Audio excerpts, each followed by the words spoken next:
These Yemenis are returning home after being deported by Saudi Arabia. Their numbers are on the rise, and so is tension at the Harat crossing near the Saudi border. Saudi officials say illegal workers were given 7 months to fix their legal status in the kingdom, but many here say they were forced to leave. Saudi policemen aimed his gun at me and threatened to expel me from Saudi Arabia on the spot. There are thousands of Yemenis suffering in Saudi jails. This man says he was humiliated and that he feels betrayed by his government. Isn't our president supposed to defend us, he says. Many say they were jailed in Saudi Arabia, their fingerprints taken, and that once out, they won't be able to return. We were about 3,000 people in jail. They gave us nothing, no water, no food. 3 people died in jail. That's not fair.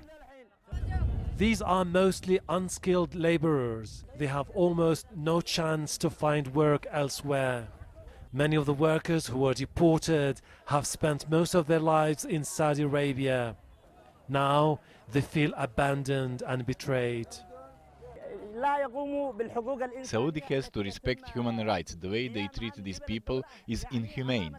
As soon as they cross the border into Yemen, they start complaining about the way they were treated. It is an ordeal.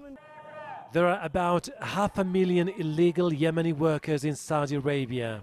They face a tough choice: staying illegally in rich Saudi Arabia or returning to their poor country where the future looks bleak.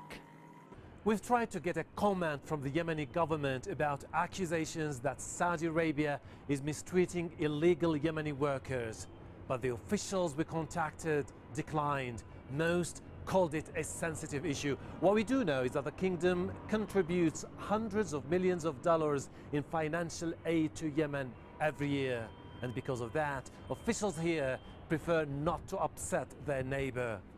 Ahelbarra, Al Jazeera, Sanaa.